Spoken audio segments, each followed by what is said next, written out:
How's it going, everybody? JT here for our 138th episode for this January 30th, 2026.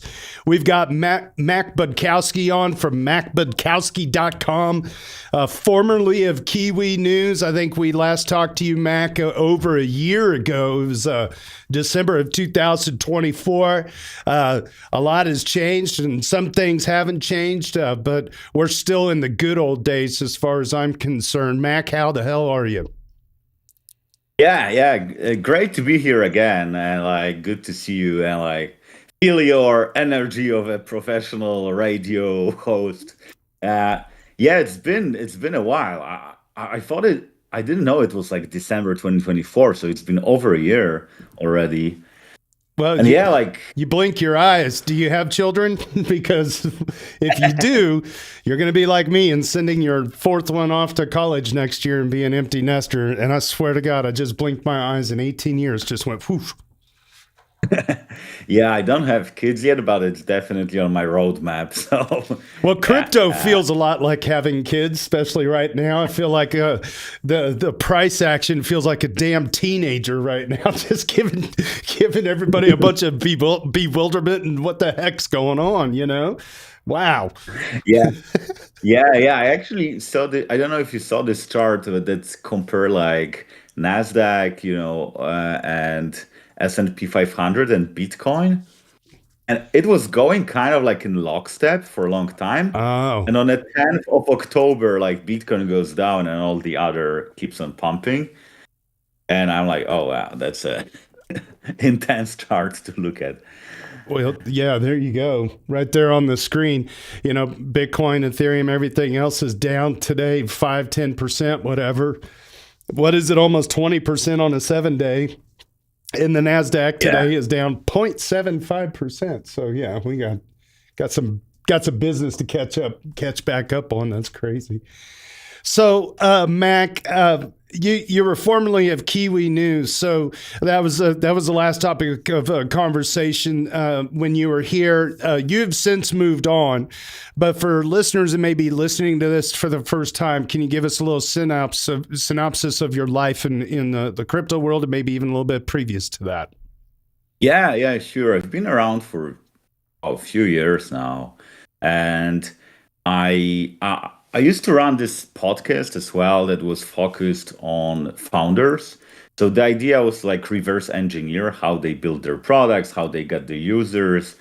It was called Web3 Talks. I started in 2021, and it was very popular back then because back then it was like most podcasts were like, oh, which coin should you buy? Or Oh God, yeah. they're like very non-oriented when it comes to builders, and it filled that gap. But after 2 years, I started working on Kiwi, and Kiwi has been this Ethereum Hacker News like app where people can submit different links, upvote them, comment on them. And I was like a co-founder with Team Dop, and yeah, spent 2 years building that. It's been a ride. And after 2 years, it was like me and Team, we had like different visions where to move it forward. And I felt like, since Team was a technical mastermind behind it, and he was kind of like, he started working on this before me. I felt like, I should be the one that kind of like diverges, like moves on. Uh, but yeah, like we are still friends. Like we went to for dinner at DevCon like half a year ago when I was in Berlin. So that's fine. But since then, wow, man, it, like it's been intense. So when I left Kiwi, I felt like, okay, I make a 2 week break and I start something new. But like after 2 weeks, I felt like, okay, I got off the treadmill, and I was on this treadmill for like 8 years because before Kiwi, I used to run a different company. So for 8 years, I was running companies, and I was so tired. I was like, oh my God, I can't just do anything. Right. Like, I'm right. So I went windsurfing with my brother. I went hiking. I was doing some trips. I even visited my friend in Kenya. I went for his wedding because he's like European, but he was marrying a girl from Kenya. So we attended this very traditional wedding, which was like super fun and like totally different experience than what I've seen before. And Well, tell us a little bit about that. yeah. I can tell. Like, I have this friend, like he works at the UN in Kenya, Okay. and he met a girl there. He fell in love, and he was like, okay, let's marry. And like it's like a very traditional process of the wedding. Like she's like a very modernized, woman. Like she went to like American college and so Sure. on. But the family wanted to keep it traditional, and she was also fine with that. So there's like this negotiation where you have to negotiate like A, for how much you will kind of like buy your wife. It's basically like a dowry a that you pay. dowry, right? Yeah. So but the dowry is also very traditional. So okay, you can pay money, but you also have to buy like cows, goats, Right. rye, all this stuff. So it was like a lot of fun for us because it was like a totally different culture that we saw. And then the whole wedding was beautiful. There's been like hundreds of people. I don't know, maybe 300s of people, maybe more. And there were like these kids dancing the traditional dances of Kenya. Like, yeah, like So we had a lot of fun. you had a nice break from everything because it was so different than anything you'd ever seen before. That's a cool experience. Yeah. I mean, when you were down there, I guess on the African front of crypto, is it M-Pesa or was there any? Did you see any activity? Is it M-Pesa that's now on Ethereum? I always get this right or wrong. Let me look. So this M-Pesa, I don't think it is on blockchain. Just like because this is like owned by there's this biggest telecom company in Kenya called Safaricom, as far as I remember, and they own or operate this M-Pesa. And the funny thing about this M-Pesa is like you can like it's like a mix between cash and digital words. So you can go to this shop and give them cash and they can charge your M-Pesa. So it's kind of like a reverse ATM, or you can just like put money on your digital bank account. But you don't go to a bank. You can go to like many places. Sometimes it's just like a shop where you can just buy telecom card and you can do it. And like it's pretty smooth, like and like everyone uses it. Like I was surprised. I don't know how much adoption they have, but it looks like 90%. Yeah, it's pretty busy. So this was according to ETH Profit on X. I'm streaming this window. It says breaking. M-Pesa just made its move onto Ethereum. 60 million plus users. Africa's PayPal, Zelle, Cash App, Venmo combined is now building on Ethereum. So, oh my God, that's big news. Yeah, so dump it. Sure. Yeah, I mean, you look at alternative stablecoins just being adopted across the world right now, right? And I mean anything other than USD, and it's up like hundreds of percentage this year, right? Mm-hmm. Or over the last year, not just in 2026. We're clearly seeing not just dollar flight to gold and dollar flight out of the US to alternative stock markets. We're seeing the rise of alternative stable coins like euros. EURC, for example, is up a lot. And I think there's like 15 or so stable coins are tradable on Celo now. Yeah. Celo went very big into African's native stable coin. So there, we're seeing what I hope to be the realization of the sort of economic engines post that I had, which is the friction between assets is lowered so much by blockchains that you can hold whatever you want, spend it at the point of sale, and the receiver can receive whatever they want, and everyone can express their own opinion on what money is valuable to them, right? By what they're willing to receive and what they're willing to hold. And you don't have to deal with the sort of intermediary currencies except for like paying taxes, right? Except for in transit, basically. Mac, we'll pivot from the Kenyan wedding and M-Pesa and stable coins, unless you had something you wanted to respond to Logri on. Sorry. No. I just wanted to, I didn't know that they are building on Ethereum now, so that's like extremely bullish news. And this is where I can just put a comma and like we can go on. Right on. And so fast forward to today. You got your respite in Kenya. You traveled a bit, got your head clear. You've been a founder and a builder and a mover and a shaker for all these years, and just needed something to focus on yourself and focus on what is next in your world. And so you're invited back to the podcast because now you've got a little guide, as the way I understand. It's called the No BS Crypto GTM Guide. What is this? Yeah, so like, after I got back from Kenya, I was like, okay, I feel like I want to get back in touch with the market. So I started doing something called office hours, where I was like, okay, whoever wants to book a call with me, they can get 20 minutes of my time and I will help them with product, BD, growth, or community building.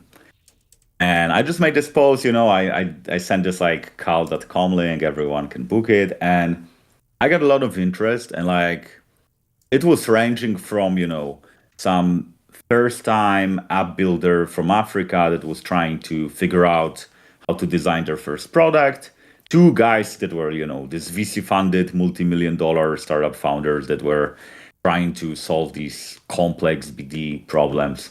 And I was like, okay, so people definitely have a wide range of problems, but most of them were related to growth.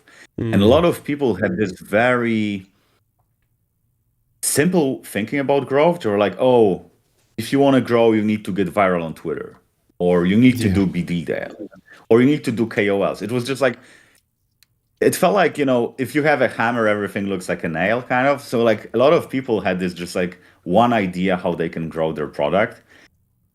And at the same time, I was thinking, well, I want to reflect on what happened at Kiwi, like what we did well, what we didn't do well. So I started writing because I felt like that's the good way to, get your thoughts out of your head and just put them somewhere. Then I was like, okay, so I can write about Kiwi, or I can write broadly about growth, because apparently like other founders also have these challenges. So I just stitched that together and also added my podcasting experience, where I spoke with many founders and I explicitly asked them like, hey, how did you get your first users? And I learned that, I don't know, like Zora were just DMing sneaker customizers on Instagram and saying, hey, you can make money on chain and this is the thing and so on. So I learned a lot of that. So I was like, okay, let's blend it together and just write this guide so that people can learn for free and just, use it for their startups. And this is how it was born. And I don't know, I'm not sure if I would say I was surprised by how well it got received, but I was definitely like impressed by, the depth that people went into. Like a lot of people that were like reaching out to me, they had this very deep, specific questions, which meant that they actually read the guide, which was like a pretty nice, since it was pretty long as well. So yeah, that's basically the origin story here. This I'm streaming this second screen here, and there's a headline within the article: the best product doesn't always win. And I immediately relate to that. And I grew up in the VHS Betamax era in the 80s. In fact, my dad, small time, this is before there was any such thing as a video store dedicated to renting VHS tapes. I know I'm dating myself, but this is very, very relevant, because the industry was looking at what's the fastest we can get things to market. And it ended up being the VHS, even though Betamax was the superior looking result. So my grandfather spent $1,200 on a Betamax machine. I don't even think he had 5 titles for it. Oh, God. But it was the idea that you could have at will content in your home. It's almost hard to believe that in today's age that it was a very cool thing. Even if you watch the same movie, the fact that you could just hit play whenever you wanted to. Now there were film strips and stuff, but that was way subpar to VHS and Betamax. But the VHS was still far worse than Laserdisc, right? And it beat Laserdisc, and Laserdisc went off. And there was all kinds of other attempts at digital tapes, and nothing could freaking shake the VHS. It was just demonstrably easier to produce and move to market. And, I hope I'm using all the jargon correctly, but that's case in point to your headline. The best product doesn't always win. How does this relate with the work that you're doing in the current realm of things? Yeah. So, I mean, do you what's your favorite chocolate bar, JT? Well, I'm a pretty big fan of Lindt, Lindt, which I believe is like Swiss, maybe, or German. Yeah. That's like a premium chocolate bar. But that shit's good. I buy one every now and then just because, it's pretty damn good. Yeah, and this is your favorite one, but you probably have tried how many chocolate bars in your life? All 50, of them. 100 maybe. All of them. And to your point, I'll still reach for, standard, Hershey's or whatever when it's on sale, or and I know. Yeah. There's on this point, before you go on, there's an awesome podcast about the founding of the Mars Candy Company. It's an amazing podcast. If I think about it, I'll put it in the comments.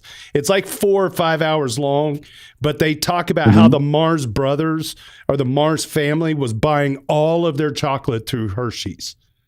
And yes, all of their chocolate through. And Hershey's was a wholesale distributor of chocolate for candy makers. They really, and they prided themselves on the 5-cent Hershey bar, which lasted far longer at a loss almost compared to other products. But anyway, not to derail the conversation. So what Hershey's did though, was they figured out how to make chocolate stable for transportation at a time when refrigeration didn't exist to the degree that you could move fine chocolate without the risk of melting. So Hershey stabilized chocolate. And that was their secret sauce. They figured out how to stabilize it. Because chocolate apparently is actually a really hard process to do. So Hershey's and Lindt here would be an examples of companies that had really good product. Like with Hershey's, it was actually product innovation, if you think about it. But there are so many chocolate bars that are very popular, but they're not that good if you really compare them with other ones. Correct. And because but people buy them because they are, you go to the cash machine, you just want to pay, and you see, oh, there's a nice chocolate bar, I will take it. Yeah, they paid for the saturation. Yeah. So this is the power of distribution, and in a physical world, it's kind of obvious that if your product is not in a shop, customer will not buy it, because how can they buy it? It's just not there. No one will take a car and ride 100 kilometers to another town to buy a chocolate bar, right? It needs to be there. And with digital products, it's kind of the same, that this product needs to be close to the customer. But, in a digital world, you can say, well, maybe it needs to be 5 clicks away. But I would argue it just needs to be in the customer's mind. So when you think, okay, I want to eat something sweet, or to give a crypto example, maybe I want to swap my ETH to, other coin, you close eyes and you see this, shop where you have maybe Uniswap, maybe you have DeFi Llama. You have these different products that you could use. And shout out to CowSwap. CowSwap as well. Yeah. So you kind of close your eyes and you see these products on the on a shelf, in a way, on a metal shelf, and the whole point of go to market and marketing is just getting onto your customer's shelf. And the reason why worse products sometimes can win, or good products need still to do a lot of work to win, is because how do you even get on this shelf? Well, someone needs to know that you are out there. They need to know that you are better than other products, or you are different than other products at least, and they should try you out. I mean, like, a lot of, like, when I speak with founders, especially first-time founders, they're like, yeah, I built this product. And I'm like, okay, what's your distribution strategy? Oh, I'm going to share it on Twitter. I'm like, okay. Think about it. If your end goal is to have, let's say, 100,000 users, how exactly these people will learn about your product, get convinced that it's useful, and try it? Like, what's the plan? They're like, oh, no, they will just learn it. I'm like, okay, but like, how exactly is going to happen? Because it's like a lot of this magical thinking that people will just discover it. And I think that's because we saw some of these like super viral stories like Facebook or, Flappy Bird, where products just get like super viral very fast. But even Flappy Bird actually got launched and it was super quiet for 7 months. No one, like, actually the founder wanted to, close the shop and like don't run it again until I think it was his like niece or something like that. I think nephew shared it on Reddit and said like, oh, my uncle built this app, like, can you buy it? And then PewDiePie learned about it and he created a YouTube video and then it went viral and so on. So like the idea of, go to market is like, how can you do, you cannot rely on luck that PewDiePie will find out about your product magically. Right. And how can you manufacture this and work on it in the same way that you work on your product? So the reason why, good products might not win is because they didn't put that much work into this distribution part of the business. Yeah, we see this all the time, right? Like this, if we build it, they will come type of Field of Dreams mentality. JT is old enough to get that reference. Oh, yeah. And we see it in Founderland all the time, how this kind of fails, especially when you're looking at teams from like a VC perspective, and you see our field is dominated by philosopher engineers, and they're trying to build the tool for the right reasons and save the world and address this pain point, whatever. And there is rarely, if ever, someone devoted to user onboarding or marketing or sales or whatever on the founding board. Maybe they have an advisor or someone with that role, right? But there's no even expectation that, I don't know, like Aura or Balancer or even Curve, right? Like they don't have a marketing person on staff. That's just not part of their team. So what is their go-to-market strategy? Well, they kind of wing it, and it works out sometimes, and sometimes it doesn't. There's a lot of these. Even things that once upon a time had product market fit, they're just shuttering. Like Imprimax just announced they're closing today from 2021. Yeah, I mean, and like sometimes even these great products that we say, oh, they just won because they were very good, they also had some, growth strategy, even if it wasn't written down. I mean, like I spoke with Mark Zeller from Aave, and she was like, and I asked him, hey, how have you actually grown it like back in the days? And he was like, yeah, you know what? Like, what we figured out was that I really believed personally in Chainlink, and we were like, okay, this is actually a legit product. So we needed oracles, so we were like, okay, let's integrate Chainlink. And back in the day, it wasn't that obvious to use them. And once they integrated Chainlink, all these Link Marines that were like super vocal everywhere, right? They were like, oh, Aave is great because they use Chainlink. So they had this, they kind of like partnered with their community to spread the word about Aave because they wanted to do it because they were like, oh, it's a proof that Chainlink works because Aave is using that. And like with Uniswap, if you look at Hayden Adams' story, it's like a year before he launched Uniswap, he started talking about it.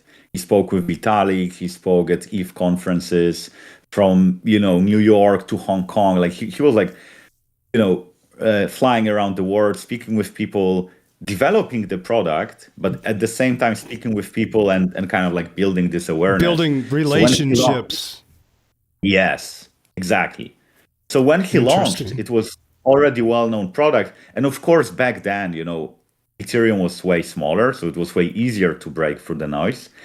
And today it's way harder, which means that today you should put way more effort than you had before.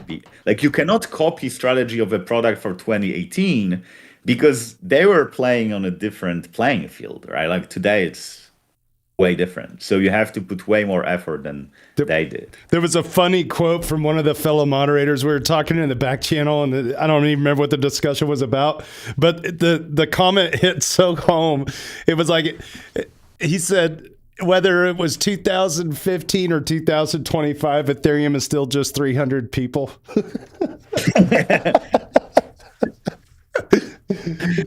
It's like it's funny because it's like the 6 degrees of separation within this ecosystem. You're literally like 2 people away from who it is you want to reach out to. All you gotta do is ask. Building those relationships, like you said, with Uniswap, and then what did Uniswap? They ended up with like maybe a team of 12 and like 20 billion in revenue or whatever absurd number it was, and that's going to be kind of that's going to kind of be a game plan for a lot of tech companies in the future. It's like lean and mean and figuring out how to get that product shipped to market in a viable way. And it's almost, to your point, it's like being a politician. You spend 4 years talking about it, and then you finally, you finally resonate with enough people in the networking part. Mm. It's almost like being the heads down developer and then popping it up and releasing it to the world it's just like you got to almost hold on to your nut, hold on to your nut for a year or two before you ship it. 'Cause there's so many, like, I find, there's so many cool projects that have come and gone that were just like, this is excellent. But for whatever reason, it became antiquated at the speed of light within a year or two because the world just decided it wasn't going to embrace it. And, I think before we went live on this podcast, you had made the assertion that we're in a very weird time right now where you have this mix of incredible products that are out there and shipping, and like Wall Street's getting along with things, and banks and institutions, but then at the same time, there's an inverse correlation to developer burnout and like a sense of weird like loss of words of what to do and how to make it happen. And before the stream, I'd also said, there's 2 ways to say, hey, Wall Street's here. Early on, it was that crypto anarcho thing, hey, we're going to take over Wall Street. Now Wall Street's here, and it's like, oh crap, Wall Street's here. They're going to figure out their angle on stuff that may not resonate. It really feels like we had like a 4-year head start where like no one but, our ecosystem was like, there wasn't a Fidelity launching a Fidelity DeFi app, right? Right. Yeah. Maybe just because of regulatory things holding it back. And we had 4 years to figure out how to, build a brick and mortar office somewhere and reach retail. And the only answer we had was apes and meme coins and airdrops, all of which are either now reviled or confusing and weren't likely to hit that mass adoption. And now, Fidelity's going to come in with all their customers and just dominate that sector, right? They could just launch a fully integrated DeFi stack, copy some open source smart contracts, and say, yeah, we don't need to use Uniswap. We can just use the Fidelity copy of Uniswap or whatever, right? Or something very similar. And then they get to keep all the profits, right? Well, we'll see whether, BlackRock in the end of the day is going to be interested in just launching a token and being an issuer of that token, like an RWA, or whether they are interested in being not just an asset manager, but also running some of the rails, right?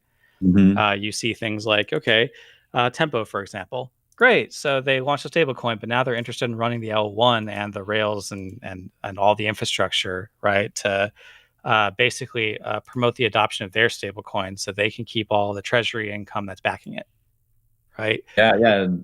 They look at Base, dashboard, and they're like, oh, we also want to make that much money, right? It's like, so you have these 2 tribes, right? One tribe has built the tech 4 years in advance, and the other tribe has built the market, the go-to-market strategy 4 years in advance. And now you see, are you going to race? And can the tribe that built the tech 4 years in advance outcompete the people that built the market 4 years in advance? I'm skeptical. Yeah, so I am kind of like torn because I see a lot of potential, of course, if you already have a market like Fidelity and Stripe and so on. But on the other hand, like if we look historically, most of the times when new tech came, it was not the companies from the previous era that dominated. It was typically new companies. There were a few exceptions, like, Apple was great at PCs, and then they started mobile with, iPod and iPhone. Or Microsoft is basically like the most resilient motherfucker on earth. Like they're just like, you cannot kill this company. Like 50 years at the top. Like that's like most of the time we saw that there are new companies, and like even in the world of AI, when everyone was saying, oh, Microsoft and Google have the best edge, Anthropic is actually right now, at least in my opinion, like number one AI company. Maybe in half a year it's going to end because Google will figure out how to integrate AI for the user base. But I think it's all about the question, is crypto a backend technology? So then, these big players have an advantage because user doesn't see it anyway. Or is it a front-end technology as well? So is user going to see that they use crypto actually? Are they going to be aware that it's kind of like a different type of assets? Or is it just going to be used by these big players to, exchange money between them so it's cheaper? I think that Fidelity wants to fight a meme war, reputation war with their end users, right? Fidelity wants to improve their margins. Fidelity wants to increase their profit, their bottom line. And if they can do that by earning more yield on the customer deposits, then they can do that. And they don't have to have a conversation with the customer over how this backend thing works. They can just say, here's a new ticker for a type of stable account or ETF or whatever we're going to offer. And behind the scenes of that, we're going to go and make some yield. And if you really ask them, of course, they'll say, yeah, we're using some DeFi things like Aave in order to make that yield. But most customers won't ask. They'll just take the savings account with 0.5% more yield. And if Fidelity can skim 2% more off of that and call it profit, they are happy to do that, to convert those users. They'll tell their sales force to all the financial advisors they have will happily push that on the customers, and they'll do training in order to tell them how to push that and answer those questions. But Fidelity's goal is not to onboard users to crypto or make them comfortable with Web3 or build them a wallet or something, right? It's to get the money in their hands where they can make more money off it. It's to offer financial 100%. services, right? So I don't. So in terms of like what their goal is, I think it's going to be more akin to a DeFi mullet. Same thing. We had Erica on last week from Lead Bank, and it's the same sort of thing. I think the banks are going to offer a DeFi mullet, not necessarily trying to offer something that looks and feels like crypto to their customers, right? They're not trying to offer them a wallet. They're trying to offer them banking services. And then what do banks do? They take the money, they deploy it, they make yield. How do they make the yield? Well, we have a new yield source, right? And so if you're willing to use this new yield source, you might be able to get more attractive returns, and therefore, while offering a 0.01% more interest to your end user than your competitor, you'll be able to double your bottom line per deposit, right? So that's just where I think it's going, is that the banks and the TradFi institutions are going to figure out how to skim more off the end users using DeFi, while avoiding any mention of cryptocurrency as hard as they possibly can. Yeah, I agree with this take. On the other hand, I think because all these institutions, first, they move way slower than, crypto native, like basically startups move. And the second thing, they need to skim more because they have way bigger costs. Yeah. As, traditional financial institutions. Like, I don't know how many people work at Aave, but I don't know, maybe 100, 150, something like that. And they move around so much money. If you had a bank like that, you would have, even neobank, like you would have to spend way more. And I think if Fidelity gives you 2% and 2% goes to their pocket, and Aave gives you 4% and 0.1% goes to their pocket or whatever, at least some customers will move to Aave. But I think like my mom wouldn't move to some new app because she can get better yield because she doesn't understand what's going on there. But like, I think at least a new generation of people, like younger people, or maybe not even younger, but I would say internet native people that are used to, researching everything and so on. I think they might actually use that. But I agree with the point that like incentive for Fidelity is obvious. And I think, like we would need to work out the way to just get some piece of that pie. I think what you said that kind of recaps what I said is your mom is not one to use new app. Well, Fidelity's not a new app for her, right? Yeah. So Fidelity just has like one more type of account or whatever. The next time they talk to her, she already trusts them. And the fact that it's using crypto, they won't even bring up. They'll just say, we have a new type of savings account that offers another 0.5% yield. And she'll just take that. And so for all the people that are afraid of the unknown, we have a very cozy, familiar look and feel that basically improves the bottom line for Fidelity. And that's what DeFi is going to amount to in the next wave of adoption. Because I think we've already saturated the people that are willing to walk a landmine of how to secure their own private key and are willing to deal with finality and the Wild West. And if you misclick something and it goes to an address poisoning attack, your money's gone forever. I think there's a limited supply of people that are willing to take those types of risks, that are willing to go through the technical hurdles required to use the chain and the current UX that we have. And if you want to go to the next billion people, I think it's going to have a more familiar look and feel, and we need to make it available to the lazy, not just the bold. I think. Yeah. I think to add to this also, there's a big distinction on the lips of certified financial planners and trust lawyers and stuff like that. Is we're not going to touch anything that's not that's pretty much uninsurable. Some of these.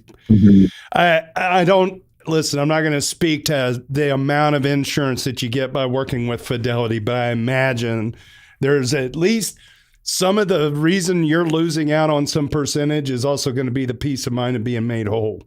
And if things go belly up somehow, I don't know. That's just conjecture. The way that Fidelity may have an insurance policy somewhere, I don't know, but the way a lot of these things work, like imagine you have a stable coin, you send out the stable coin that's lost forever. Well, that sucks. But if you are if you have an ongoing relationship with that merchant, you can kind of leverage that relationship, right? So Visa doesn't, for example, you pay with your credit card and the money's gone forever still somehow because there's no takebacks. That's fine. But if you're a store and you want to continue to have Visa accepted at your store and Visa says they're doing a clawback on the funds, you just eat that. And the customer, the payee is made whole, right? Because there's an ongoing relationship of funds that they can leverage to force that matter, right?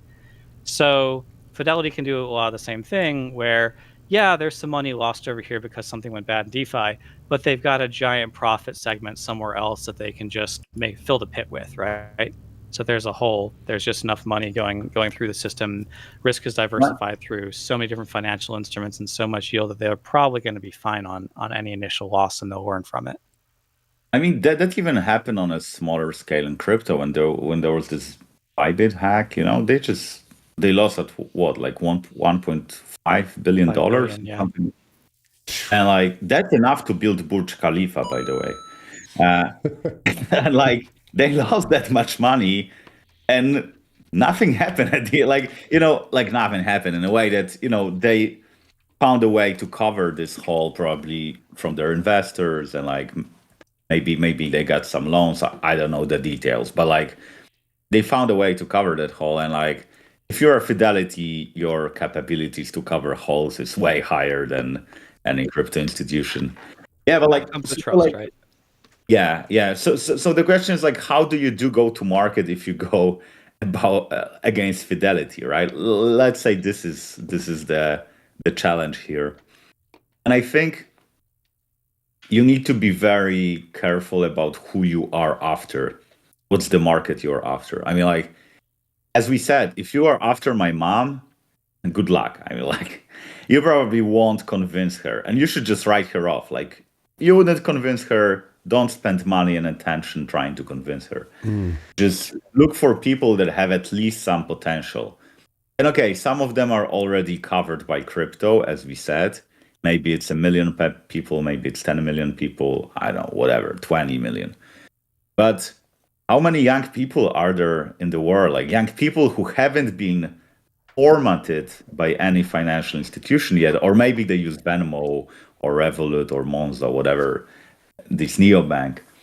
And then like so then you're like, okay, if I'm in this game, then I'm okay. How do I fight against Revolut and Venmo and Robinhood and like all these apps that are kind of in that segment? And then it's a different problem to have.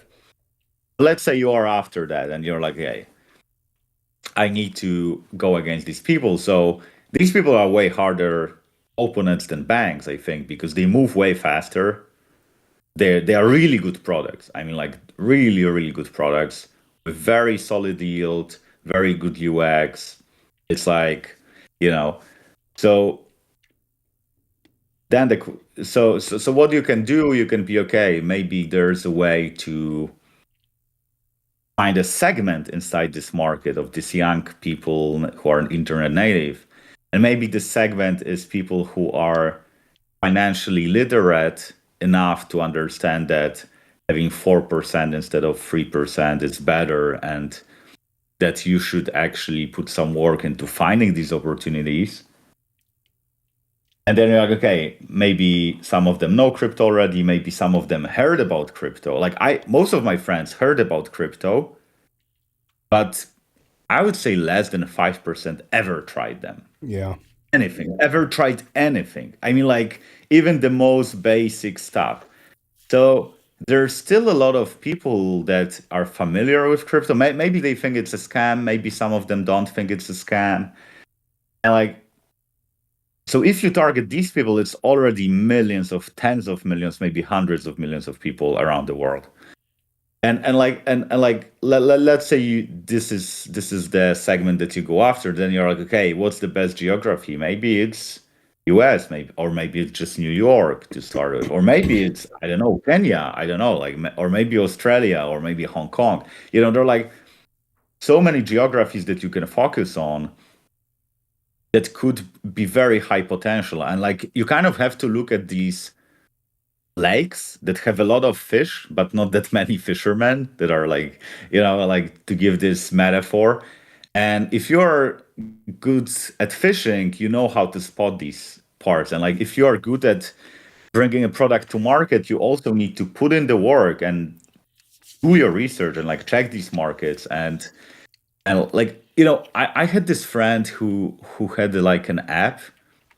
He was Polish and he started an app. It was just like a social media monitoring tool. So you could, let's say you run a brand, I don't know, let's say like Nike, and you want to see what people are talking about Nike online. And it analyzes your sentiment and so on. It's a really cool app. But he started with Polish market. And he spent like 3 years here or something like that. And then he expanded to the US. And he found out that in the US, it's way easier to sell. He gets more clients that pay more and churn less. So if he could go back in time, he would start with the US. Why would he waste 3 years in Poland? But he just didn't know that from the start. And if you look for a market to start, you need to like really spend a lot of time testing. And like, let's say you even find these guys. Let's say these guys are like, internet native young people who live in Hong Kong, whatever. Okay, then the question is, how do you reach them?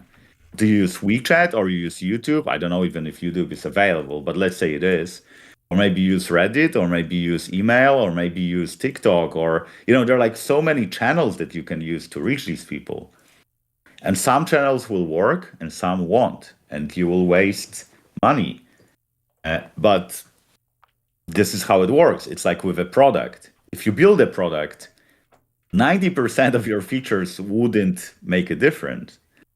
definition, like if every feature you built made the difference and increased your retention, made your users super happy, you would be like a genius. But like most of the time you try something, it didn't change anything, maybe you roll back, maybe you try to build something on top of that. So with growth, it's the same. It's this constant experimentation that takes a lot of time, and it's a full-time job.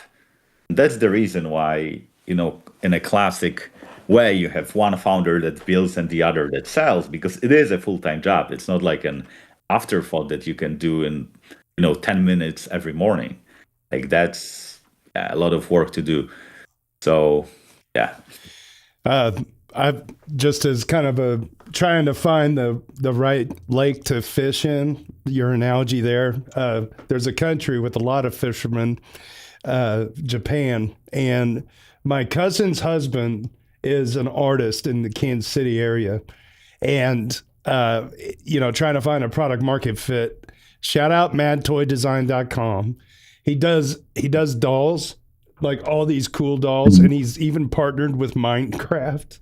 And he actually he did the cover for the Michael Jackson 25th anniversary album of Bad, the album Bad. But anyway, he's huge in Japan. He goes to the toy shows in Japan and sets up shop there, and he does very well. So yeah, shout out to Jeremy Model from Mad Toy. Trying to find that product market fit is not always in your backyard, And it's like, yeah, you got to find that audience. Like, as we were riffing on earlier, is sometimes you just got to talk about it and build the relationships before you put things on the shelf. Because, just because it's a good cookie doesn't mean you're going to get the distribution out of the box. You got to build the story.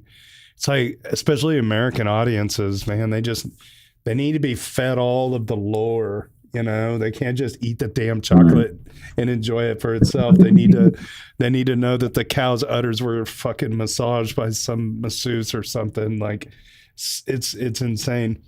I'm sorry to use the F word, Mom. But anyway, but it's so true.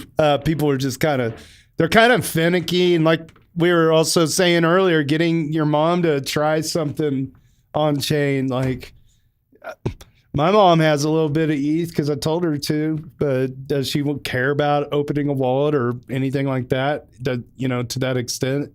When do the normies really bite those ETFs and the mom and pop shops? Because as far as I can tell, it's a bunch of institutions sloshing around.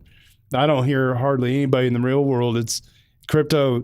I felt like was in favor because of the fad aspect of it. It was, it's crazy. The fundamentals are stronger than we could have ever dreamed in Ethereum in 10 years. It's mind blowing that the price is where it's at. And the narrative didn't ever seat in people's minds. Did you see the Project Crypto talk with the CFTC and the SEC yesterday? I posted it on Reddit. I haven't had a chance to watch it. AF. Yeah. The SEC and the CFTC are becoming married.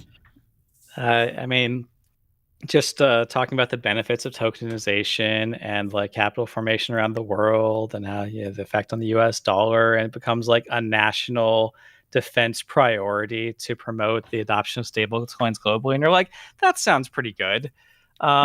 Meanwhile, ETH price, well, let's just go down and down. Well, it's like Max said, everything, those institutions move slow. They're I don't know. I think it's more okay. So Fidelity, they want to put a bunch of stable coins, FIDD token, right, into DeFi and make a bunch of yield on that, and also make a bunch of yield on the treasuries. Great for them. Do they have to buy ETH? Yeah, I mean, sure, it's secured. It's got all this economic value. Cool. We'll take the security that comes with that, but I don't feel that they need to justify their investors to go and purchase like $1 billion of ETH to participate in that, right? Yeah. So, and if you look at the amount of transactions that we would need to justify like a 5% Ethereum burn, right? What does the gas price need to be at? How many blobs do we need to be selling, et cetera? How much data is that going? Does that support, with all the sort of block space compression we have? it is more than the Visa network, right? Yeah. We would have to like completely win, like the payment space and a lot more. Payment space, the entire stock market, and everything else to kind of get to those numbers. And it's like, yeah, we are really getting adoption. And every bullish catalyst I could say, like I wanted interest rates to lower. Cool, we got that. I wanted, I wanted national reserves for crypto. Cool, we got that. I wanted tokenization. We clearly have tokenized securities ramping up. I wanted the adoption of stablecoins. Clearly, we have that, right? And now more and more international currencies as well. And the effect on price is not what I had hoped. Yeah. Right. We got everything I could have asked for, except for bags get lighter. Yeah. It's like time, talent, and treasure pick two, because you can't get all three, you know? Like Mac, you're muted.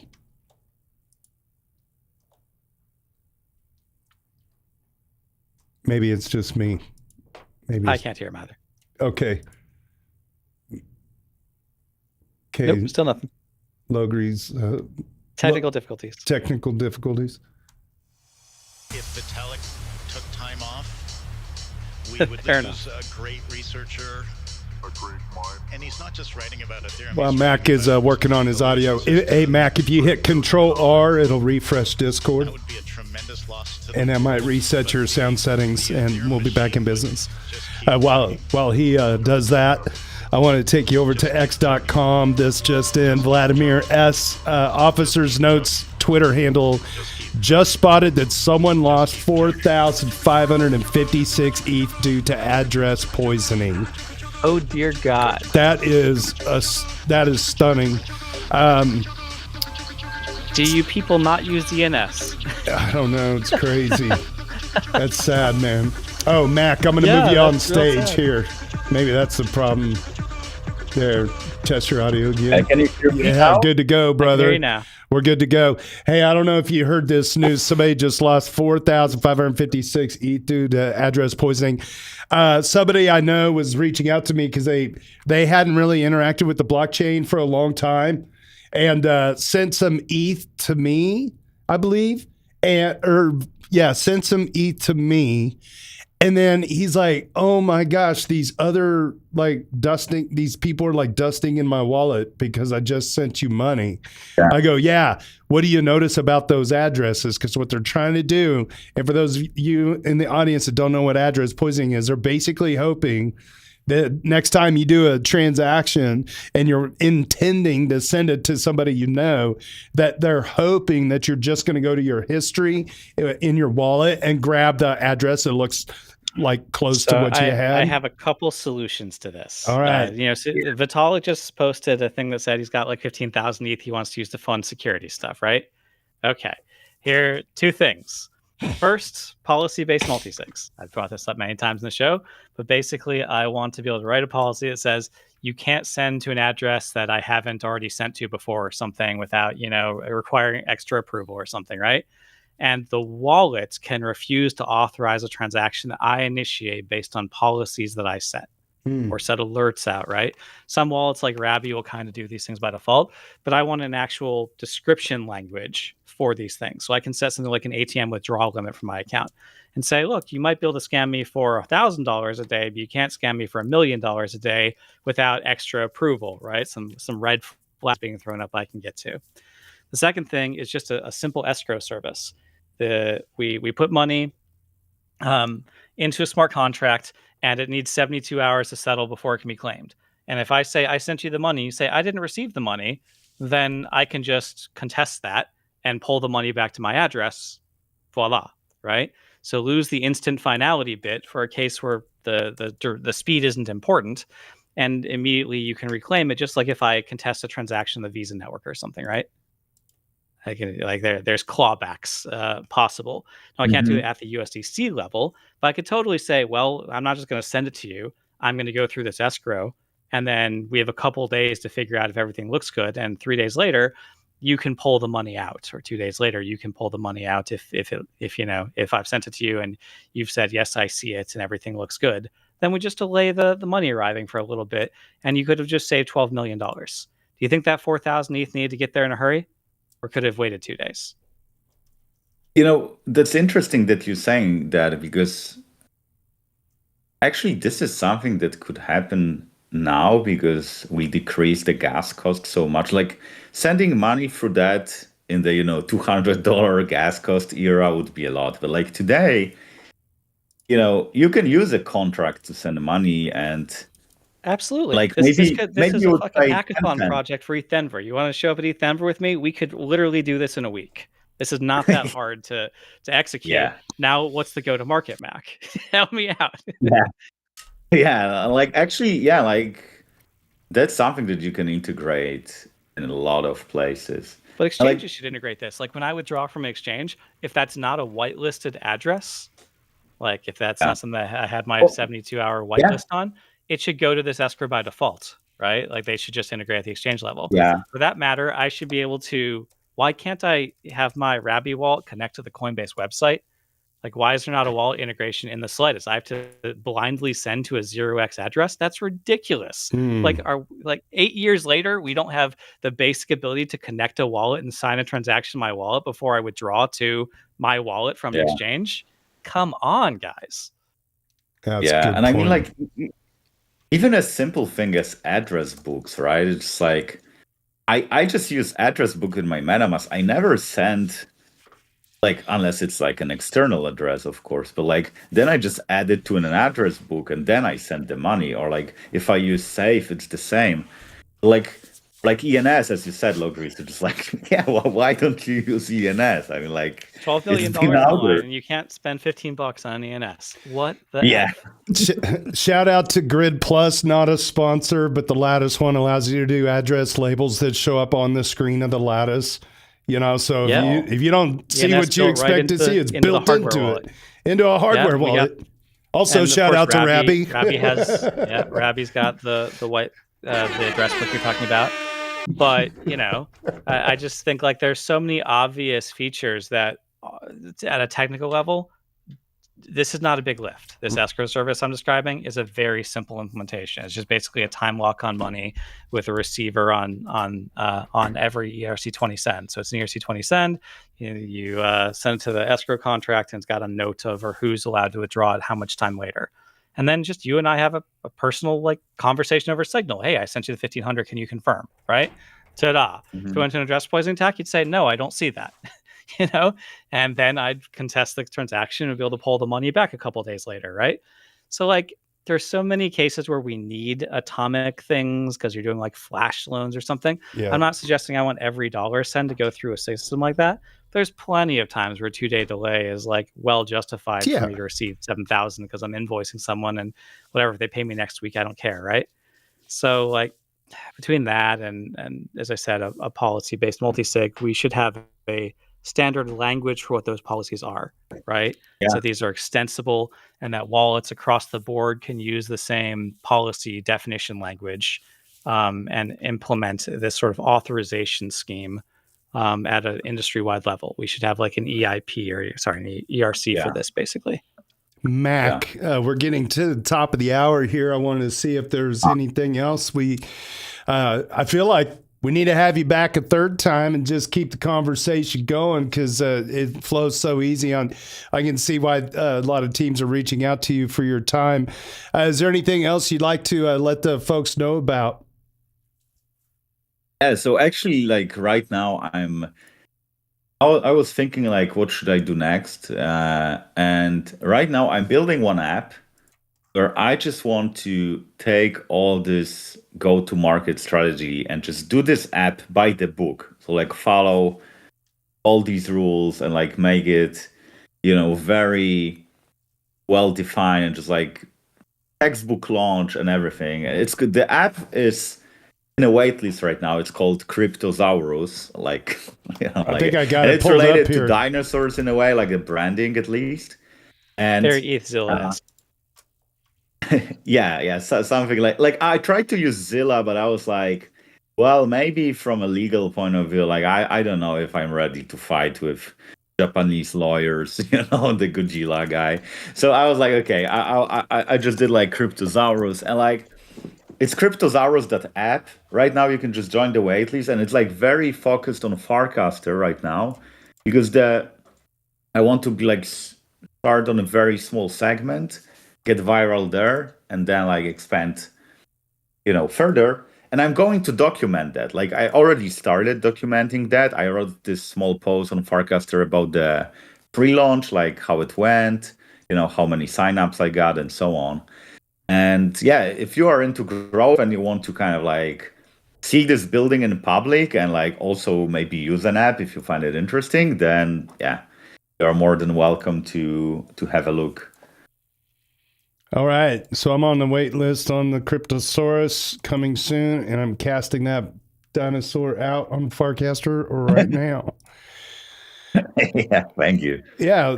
Well, excellent. Hey, you don't have to go anywhere. We're going to go into our second part of our show. For anyone that wants to follow along, mattbudkowski.com is where you can find him. He's got the Cryptosaurus app. It's launching on Farcast. You can get on the wait list. Or better yet, just give Mac a call if you're a team or an individual builder that just needs somebody to talk to for 20 minutes. You can schedule some time with him. And he's got all kinds of experience in the space. And, he probably at this point could function as a therapist, a crypto therapist, if you will. That's pretty easy to bring to market well, these actually, days. Funnily, I like graduated from psychology. So Hey! maybe I actually can. Called it. Well, you're very good with words, and you're a great listener and a great friend of the show. And we really appreciate you taking time to hang out with us today. I don't know if you get it, if you can hang out so I can read Reddit so you don't have to and react, or if you need to head out and get on with the rest of your day, that's fine too. I can stay at least for 10 more minutes. I really like you reading Reddit part because it's like, pretty fun. Oh, that's sweet of you. Well, and if you get a nice rest out of it, that's also important. I'm just, it's kind of incredible. This whole Doots podcast is really born out of the love of our ETH finance community. Now we're on our Ethereum, as you know, and I just feel like there's so many good quality people there, as you know, and we got a team of people that kind of put together this show, and I just get to be the lipstick on the pig. So with that, let's move into the second part of our show. This is the Doots podcast. The weekly Doots live stream is all about showcasing the best of the week from the daily general discussion on our Ethereum. It's a read-along reaction series. If you want to follow along, head on over to dailydoots.com, produced by Hani Abu. Let's go right into this, the morning roundup. Epic Trader OG chimes in Ethereum. User Disciple of Vitalik. That's a new one. I haven't seen that name yet. I love that name. $2,720 on that dismal price. Frank the Tank chimes in with the ratio at 0.033. Apologies if you're listening. I got a bit of a cold right now, but I'm going to power through it. All right. Weekly haiku courtesy of JS Tears, also co-founder of ETHCC in Paris. Smarter engagements coordinate the agents through AI payments. How does he do it? He does a haiku every single day. JS Tears, thank you so much. Don't forget, always subscribe to Ethereal News. We've got the Fidelity Investments FIDD stablecoin, the Dow Security Fund, and Hagota Upgrade headliner proposals. That is Ethereal News, courtesy of fellow moderator, user ABC Kothup. If you were a big fan of Week in Ethereum, you can now see ABC's work at Ethereal News, ethereal.news on the webs. Shout out to our friends that we usually have ETHWave that comes on and does a weekly segment from Grow the Pie. He's unable to join us today, but ETHWave has he's going to try to make that a regular part of the show with a little 5-minute tidbit on the metrics that are flowing around the ecosystem, according to growthepie.com. Our ship post of the week comes to us by way of Tricky Troll. User Creamy Pie 69X. What a freaking username. Anyone have a good prediction for February? Tricky Troll replies, February will have 28 days. Allocate your portfolio accordingly. That's about it. 28 days. That's a pretty good prediction for February. That's about all you're going to get because, man, there ain't nothing to predict and be right about right now. Alexis Kef, I always get his name screwed up. Reports on the use of AI agents to detect smart contract exploits. Alex is a Duder 86. The headline, AI agents find 4.6 million in blockchain smart contract exploits. This is a copy paste. Researchers from MATS and Anthropic Fellows pitted AI agents from models like Claude Opus 4.5, Claude Sonnet, and GPT-5 in a simulation against real smart contract exploits that occurred between 2020 and 2025. Can I just stop here for a second? How freaking cool is this that these big AI companies are trying to test for exploits in the crypto world? What does that tell you? It's fun when we get a new story like this. It's less fun when a vibe coder actually does a black hat attack. Got it. Yeah, fair. But it's just kind of interesting that they're testing on this stuff because that just kind of whispers the future. There's money in the attacks. Yeah. Yeah. It's going to be one of those things where every audit company, in addition to their current checklist of everything they check for, is going to include, and here's the AI results, because it would be negligent for us not to at least double check our conclusions against an AI. Interesting. Right?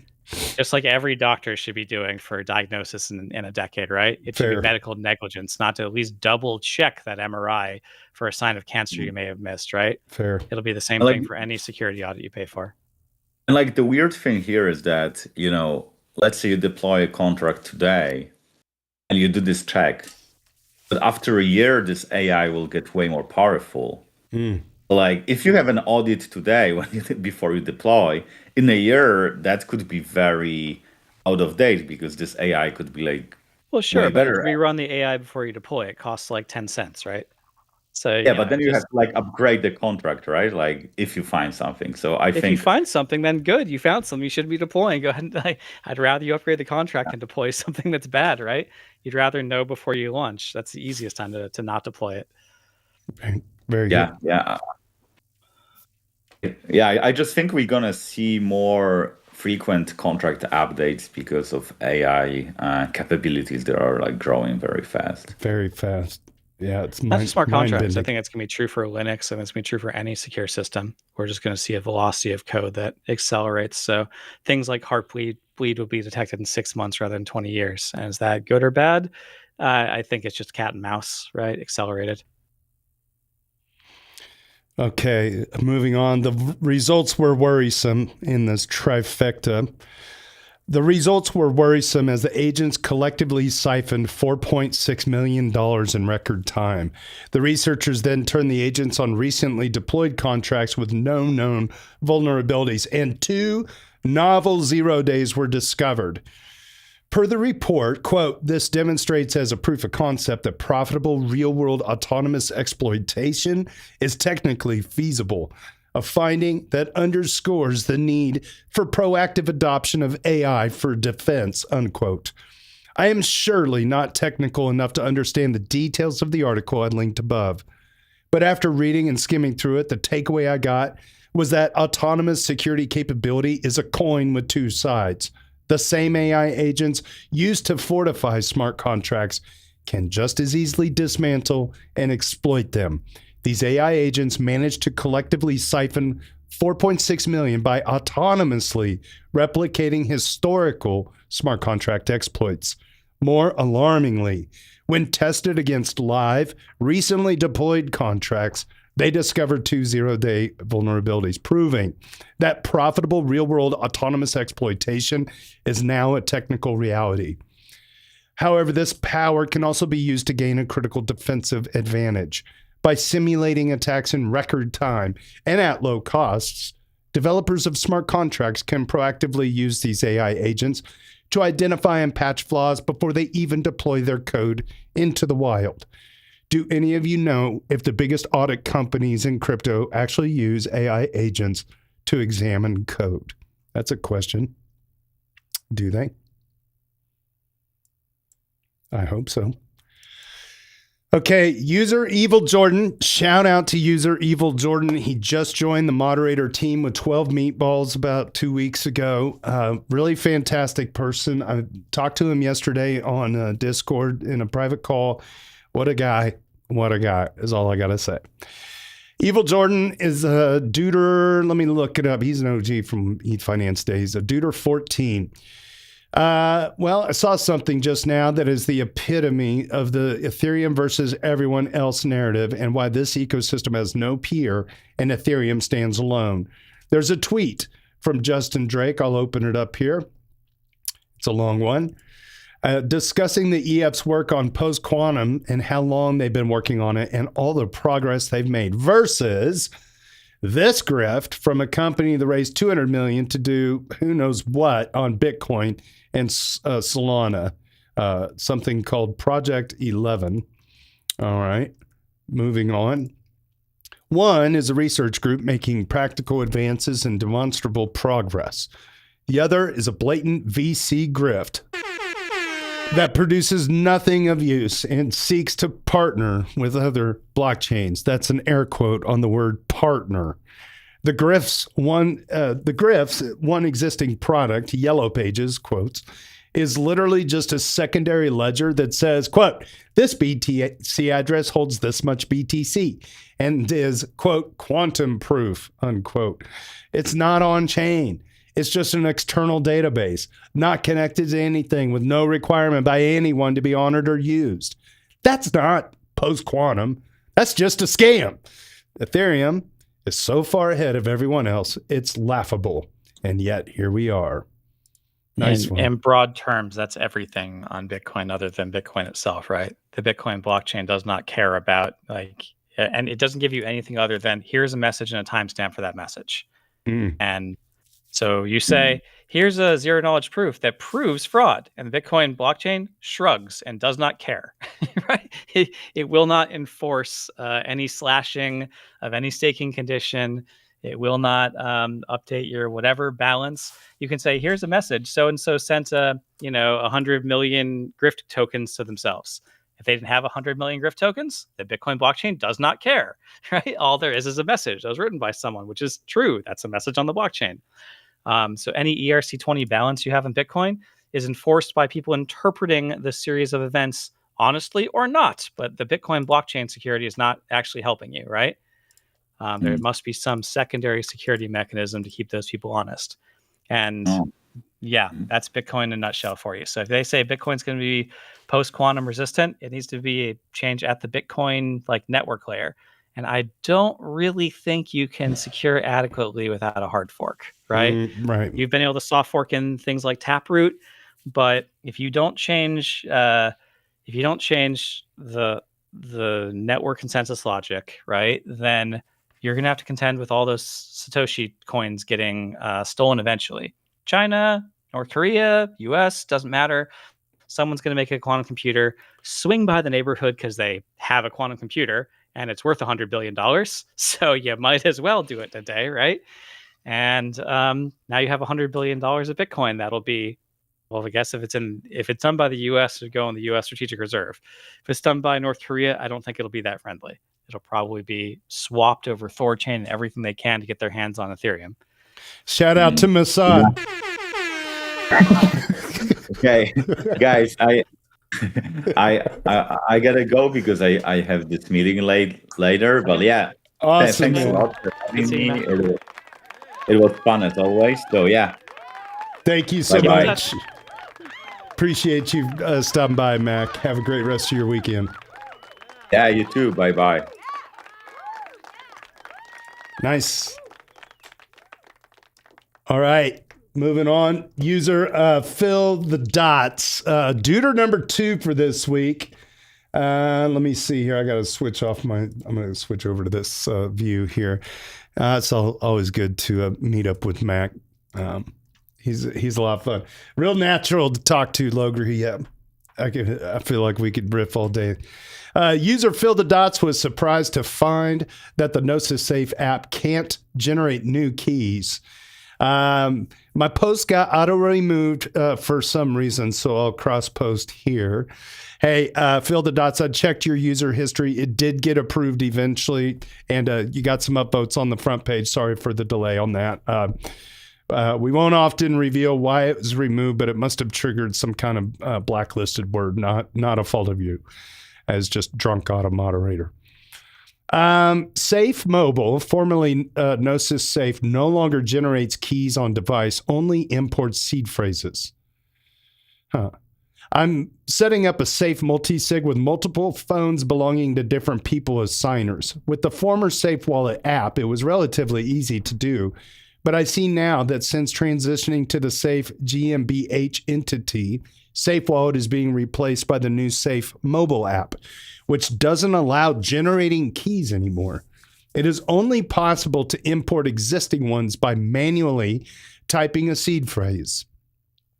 I have been, to put it mildly, extremely surprised that securely generating a key on a device is not possible anymore.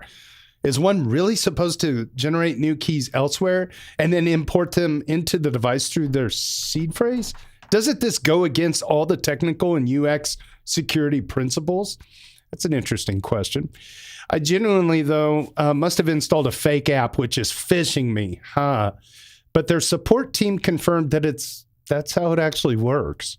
I think this is a huge step backwards, and Safe is the last one among wallet providers, which I would expect something like this from. I wonder which other options I have now for a secure and simple multi-sig setup. Any advice? Well, let's just look at the comments because that's where a lot of great information comes. The real silent John, long timer, Duder 27, says all crypto projects have lived long enough to be the bad guys. Wow. Okay. That was not voted up. Let's see. I got around this issue. This is Sato Gwyn, Sato Gyn. I'm not sure how to pronounce your name. Sorry. I got around this issue by also installing MetaMask and generating the seed phrase there before importing it into the Safe app, along with writing it down on a sheet of paper. There really isn't a point if you're going to generate the phrase key on a different computer and importing it. It should all be done on the same machine.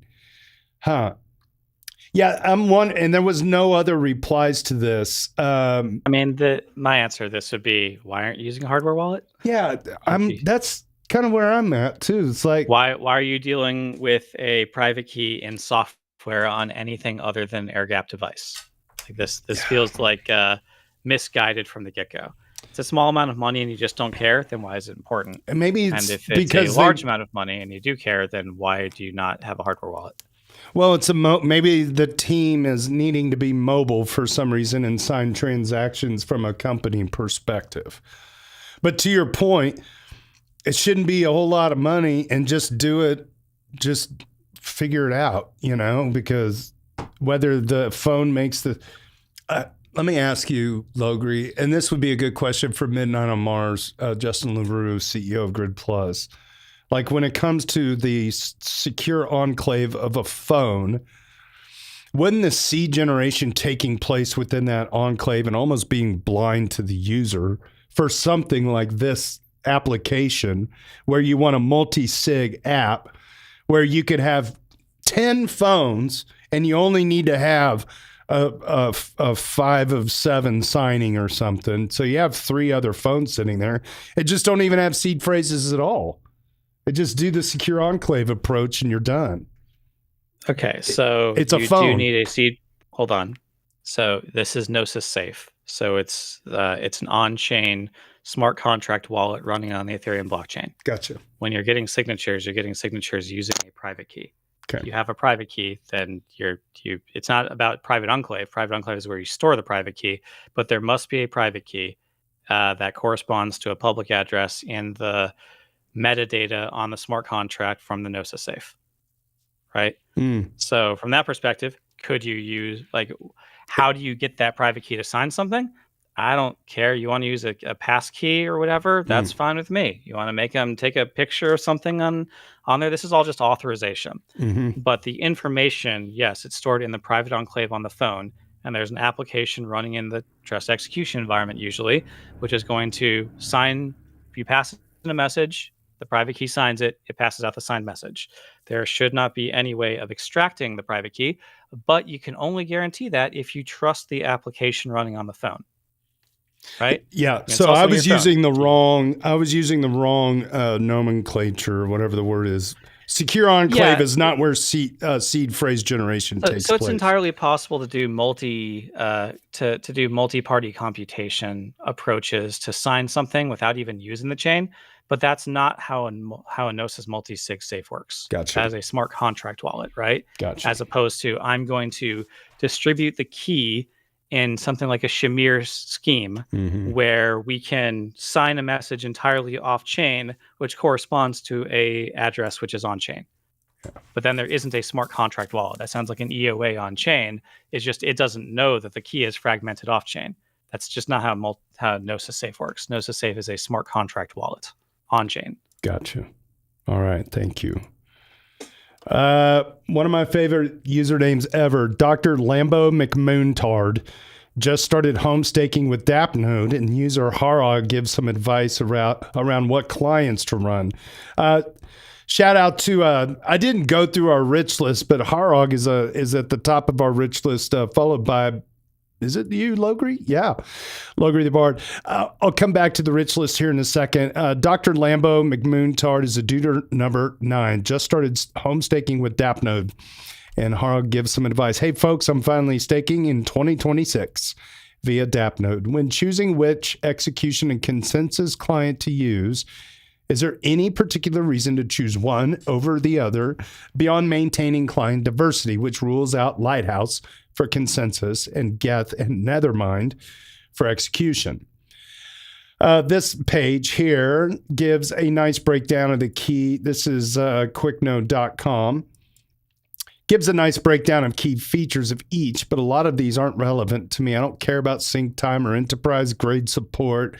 For example, I don't know, maybe I should. I'll be running a full node. Anyway, here's the specs. It's got a NUC, 64 gigs of DDR5, and an 8 terabyte NVMe. Smoking. All right, Harog says, I personally make sure to use minority clients. It's not because I think my validators have any influence over the whole network, but rather because running a minority client gives me more choice if a majority client does have a consensus breaking bug, which forks into their own chain.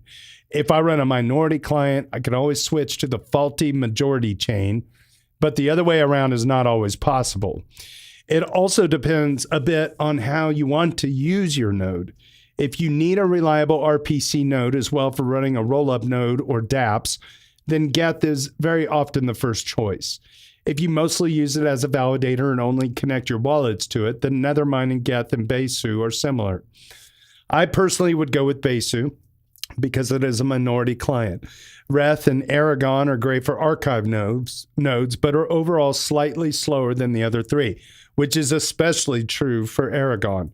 Aragon also has the minimal node settings, which uses just 400 gigabytes or so on your disk.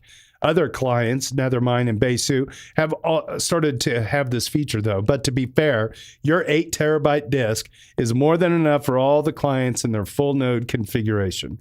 There is also a newer execution client called ETHREX, which is already running a very stable, but is probably not yet available on Dapnode. For consensus clients, Lighthouse is still all around a great client. It's not the most resource efficient one, but it runs very reliably. Unfortunately, it also is one of the most used ones nowadays, and that is why I do not use it anymore as a consensus client. But it needs to be said that reliability of the client distribution data is hotly discussed. I personally use Lodestar, which is a bit slow after restart, but it works perfectly for me. Nimbus is the most resource efficient one, but at least in the first few weeks, I would monitor it a bit more closely as some hardware and some client combinations have some hiccups with it. But if there are no issues on your setup, it is one of the best consensus clients there is. I recently also started using Grandine, which runs great and seems a bit more resource efficient than even Lighthouse. Teku uses the most resources overall, and Prism has been a solid choice for many people as well. So for the consensus, the differences aren't that big. Overall, the differences are not that big, in my opinion, so choose whatever works for you. I would suggest you also set up the VPN for DAppNode so you can access it and debug it from anywhere. Also, an email subscription through Beacon Chain is free and invaluable to get notified whenever your node is offline. Thanks so much for that healthy reply there, Mr. Harog. Speaking of Harog, top of the list at 310. At number 2 is Logri the Bard at 256, Superfizz at 241, Benito 2030 at 178, Tricky Troll 170, JS Tears at 144, Crypto Currency at 135, Hanny Habu at 134, Ethical Trade at 119, and Aiden Cairo rounds out the list at 118. User Minimal Gravitas is asking for community input on their optimism governance delegates duties. A Duder 57. This is a question to the group, especially anyone who delegates to me in Optimism's token house. There is a current proposal. I'll open that up here. There it is. Proposal to align OP token with Superchain success. There's a current proposal to take 50% of the revenue from the Superchain, which is Optimism Mainnet, Base, Inc., Unichain, etc., which is collected in ETH, and use it to buy back OP tokens using an OTC provider. That is over-the-counter provider. In my opinion, this is not, I repeat, not a good proposal for a few reasons, and so I'm currently planning to vote no. However, as I rather pompously feel like I am representing people here at ETH Finance or the Ethereum Daily, I can't think who else would have delegated to me. I wanted to give an opportunity for other opinions, and I'm very willing to be convinced. Otherwise, if I'm thinking about this incorrectly, my reasons are as follows. Number 1, the relatively small amount of OP that this represents, a few $100,000 worth per month, should not need to be bought over the counter. The Superchain participants should utilize the on-chain ecosystem that has been built upon them. Hey, for me, that kind of does it right there. Use it inside the ecosystem. I can get behind that. Also related to using over-the-counter sales, this reduces transparency, which is already not great in Optimism and Superchain governance. Bum, bum, bum. And finally, ETH has been a more stable asset than Optimism. Therefore, selling ETH to buy back and hold Optimism reduces the resilience of the treasury. The votes for the proposal are for, which is 9.8 million, abstain is 2.48 million, and against is 1.46 million. My voting power is only 0.158 million, and so is not going to swing the vote or anything, but I still thought it was worth raising it here before I commit. Probably around this time tomorrow. Any thoughts, disagreement, let me know before then. Let's see what the replies. Shifley, Duder 13, I have no opinion one way or another, but as a delegate, I wanted to say thank you for your transparency and being a delegate. Logri says, generally when I'm doing tokenomics consulting, what I say is buybacks are fair and that they benefit everyone equally, but targeted dividends can incentivize specific behaviors. And if you set those up well, you could create more growth per spin. So I would disagree with this proposal on the grounds of effectiveness on expense for the behaviors the DAO wants to encourage. And Tricky says, where does the revenue currently go? What is it used for? What asset is it stored in? Minimal says it's currently collected in and stored in ETH and currently not really used. However, theoretically, that will be the source of the retro PGF as per Ether's Phoenix. Okay. We'll let that there unless, Logri, you got anything you want to add to that? No, I appreciate they came and asked. Engaging with your community is what a delegate should do. Very good. Yeah, very good.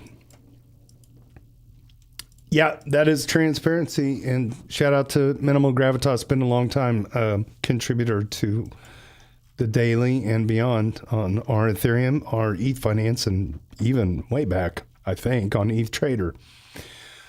It's a big post by Harrod, goes over the history of the ever-evolving prevailing narrative around Bitcoin. I'm going to get a drink of water real quick.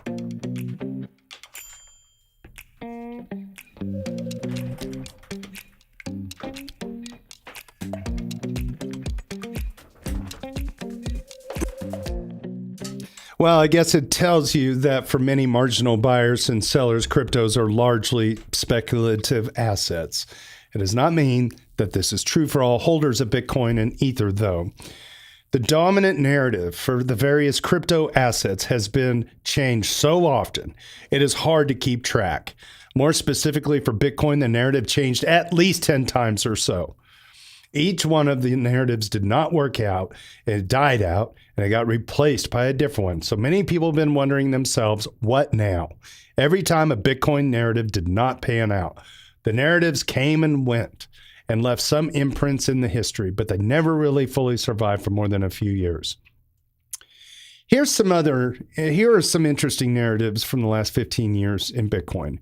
Here we go. Anonymous darknet cryptocurrency narrative was an important intermediate step, especially for all the dark web places selling drugs and stuff. But nowadays, it's pretty clear that it is hard to remain anonymous on public ledgers.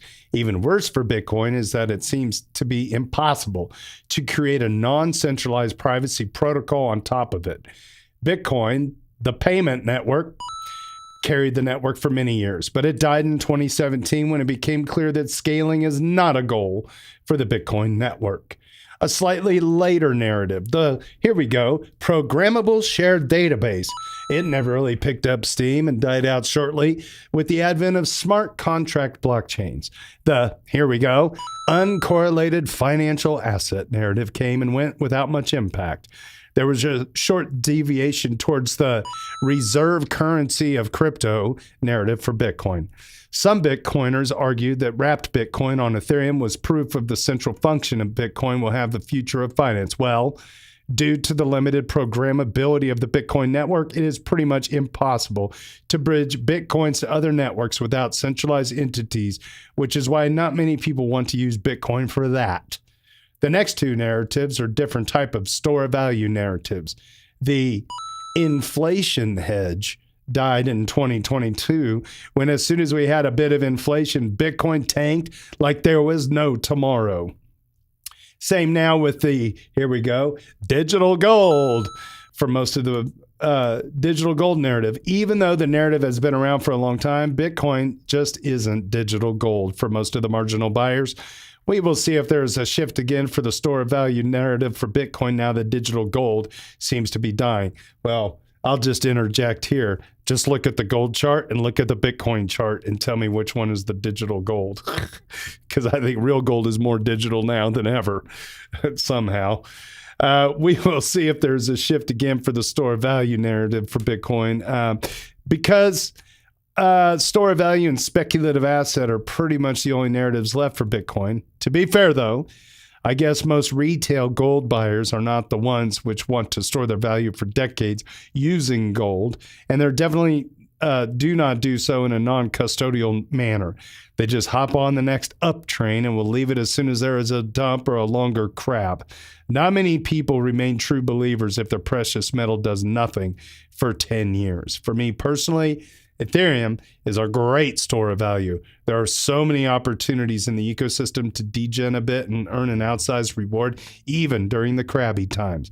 But it is obvious that not everyone sees it the same way that I do. Here's a classical blog post by Hasu and Nick Carter looking at the different Bitcoin narratives. The authors themselves say that the chart is rather a vibe-coded chart, but it should roughly follow some of the narratives. And I got a 404 on that link. Medium.com. I wonder if there's something wrong with the URL here. Well, now there's a space. I think that might be it. Let's see. Gosh, dog, I am pretty much a hacker. You know, hats off to me. I know how to fix an address. I think No ego there. I think Logri just snorted in his coffee when I said that. The only thing I know how to hack is smoked chicken on a taco. But yeah, so this was published in July of 2018, almost 8 years ago. And I'm going to post this in the link here on Restream. I think I can make it show up in some of these chats here if you want to check this out. It's always good to go back and read through the history of everything. I remember the block size wars, and it's like, man, this quantum computing stuff is going to blow that argument out of the water. That was such a crazy time. User Herring Salat 100 asks what the deal is with Mega ETH TPS stats, and user Grow the Pie, yeah, delivers in the replies. Could someone explain the Mega ETH transactions per second on L2 beats? They're grayed out, and for days it says that there's been no activity for some time. However, the TPS is changing on a daily basis. So there are changing TPS, but no activity data for the last day. This doesn't make any sense. If it is real TPS, then it would be an absolute banger. It's sitting at 15,000 TPS. Well, Grow the Pie flies into the scene and says, we at Grow the Pie are also tracking it. Let's just, you know what? We'll just open up L2 beats versus Grow the Pie here and see if we can see the Mega ETH. Yep, there's the Mega ETH. And here's the 30-day max, 21,000. Gosh, that's crazy numbers. 21,000 is a peak. On the 27th, just 3 days ago, Mega ETH was doing, they must have been doing some test work. That's crazy. And the past day, 8.74 thousand. Grow the Pie has their chart. And let's see, applications. Make sure. There it is. Okay, active address, stablecoin, transaction count. Let's open up this pie chart here. There we go. And over 30 days, gosh, insane numbers. Look at these numbers here over here. 27. So, yeah, they were showing the totals for the day. God, it's just insane how many they're doing. Grow the Pie. ETHWave writes from Grow the Pie. As I write this, it's currently sitting at 21,000 TPS. But it's worth noting that Mega ETH is not fully launched yet. It's still in Frontier, and it's allowing devs to onboard with only limited access for the public. Currently, the Mega ETH team are conducting a global stress test, so a lot of these transactions are being automated to test their infrastructure. There you go. One of my favorite usernames of all time, user Haunted Jockstrap 88. The thesis has played out, but considering that and considering prices, current prices, they are dumbfounded. All right. So Haunted Jockstrap is a duder 34 for this week. Excuse me. In crypto, BTC is king for now. My thesis of smart contracts on Bitcoin failing has played out. My thesis of the security budget problems and quantum risk problems coming to the fore appear to be playing out nicely. Ratio doesn't move. In fact, it's moved down substantially since I developed conviction on these ideas. ETH as a store value asset, BTC needing to add tail emissions at some point, still seems to be playing out. The merge in EIP 1559 happened and solidified ETH's monetary policy. Continued high inflation of the US dollar, of the USD price, and continued debt problems have played out.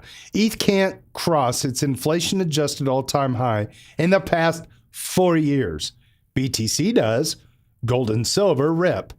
Well, as far as smart contract L chains go, ETH is positioned to maintain its dominance over its competitors. Decentralization, first mover advantage, modular architecture are the themes as to why. It's hard to say it hasn't. ETH metrics have continued to be dominant. Stablecoins live on ETH. Coinbase and Robinhood are going to have L2s. TradFi institutions are launching stablecoins and market funds on ETH. ETH is primed to be the winner of tokenization, which is being talked about across the financial world. Blockchain emerges as an accepted technology in traditional finance and will upgrade financial infrastructure in a real way. See above. Native yield on ETH will be attractive to Wall Street. Pension funds, treasuries, etc.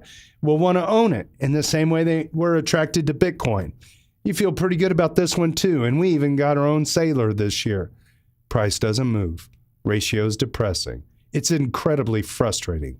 It'd be one thing if I could point out where my thesis has gone wrong, but I can't. I feel like I've been right, and I haven't been rewarded for it. Hell, we're really going to be able to ZK-ify the layer 1, which is more bullish than I could have predicted in the past. The Trump administration seems to only accelerate crypto adoption and dollar destabilization. The United States federal government has gone from actively opposed to crypto to being crypto-friendly.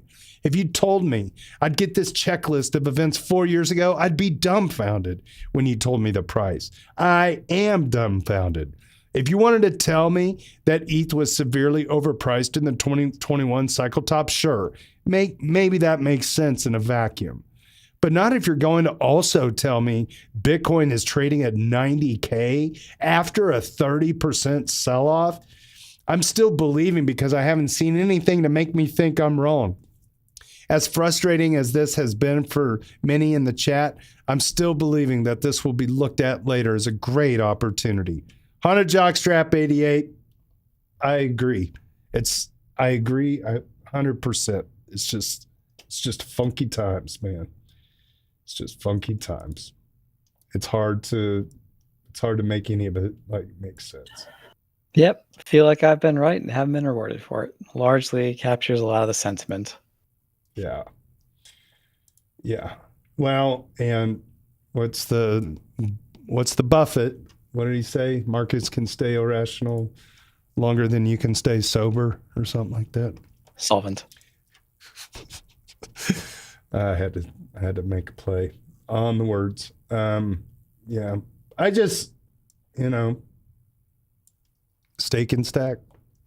What can I say? That's, it's 10 years old. It's like, and hey,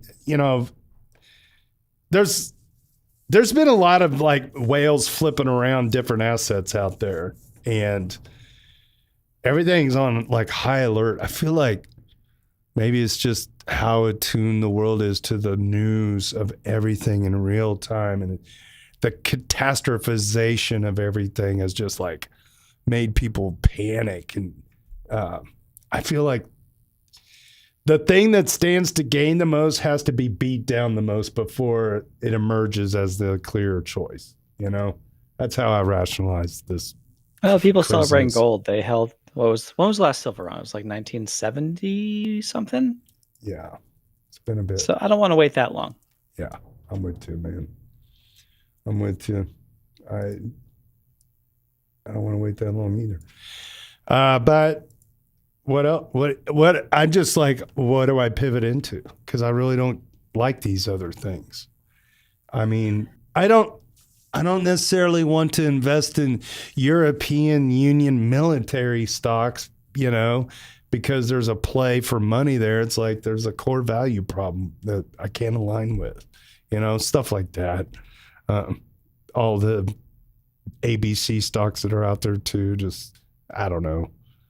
I've got the same conviction, and also have the same I can definitely empathize with where's my nut, But then I zoom out, and it's like over the course of time, over the long run, like just shut the hell up, stake and stack, just keep moving, just keep chugging, right?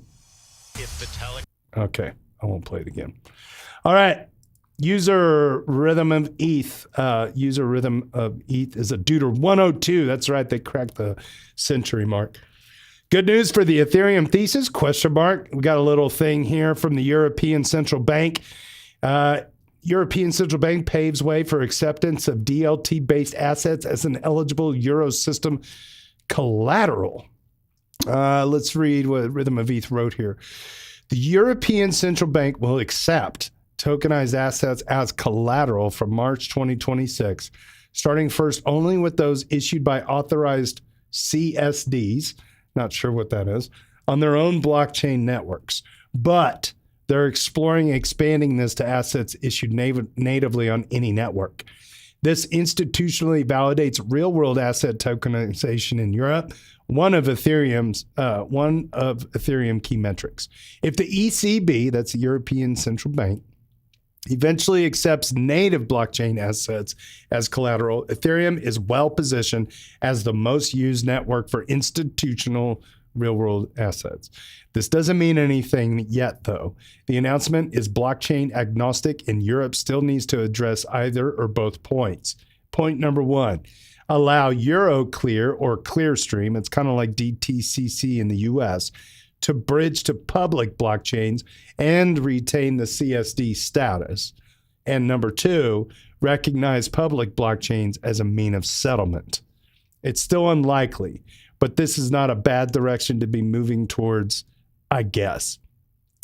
I don't have a lot of hope for European decisions. That's something I would have liked to have.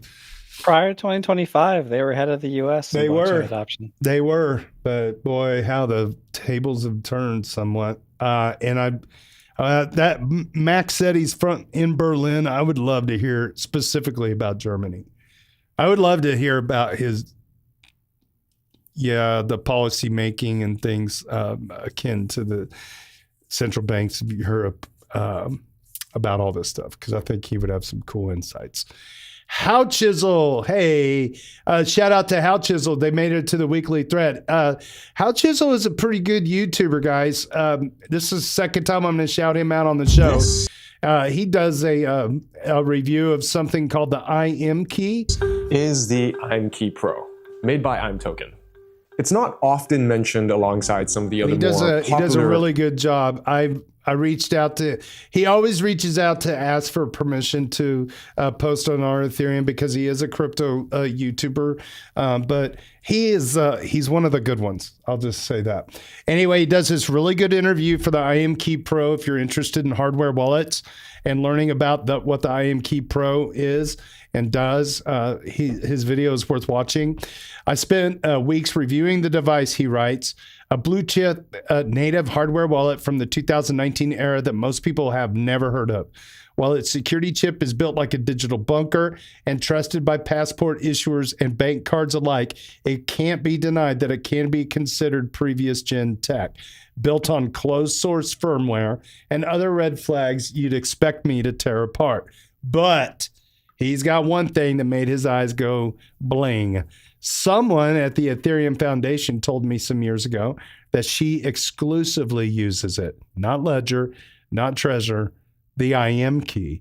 That's the sort of endorsement that builds trust where it matters most. Does the mobile-first design actually matter? Is Bluetooth worth the security trade-off? Can a $110 wallet from 2019 compete in 2026? I aim to answer these questions in my channel first, full review, and the link is provided. I would love to hear what our Ethereum thinks. I'll put the link to the YouTube video in the chat for you guys. Sorry, I had double posted. Okay. SM3GH34D Duder 15 replies, it's a very even-handed review. Great job addressing the perspectives of a wide range of experience. I wonder how challenging it would be to reverse engineer the Bluetooth connectivity so it could be used wirelessly with other wallets. What might be helpful is to cover how much support there is for the IM token app. I would presume they have a 1559 transaction signing support, for example, but the fact that they don't support Solana makes it sound like they're not investing a lot into improving the IM token app wallet. Fine for me. I don't give a crap.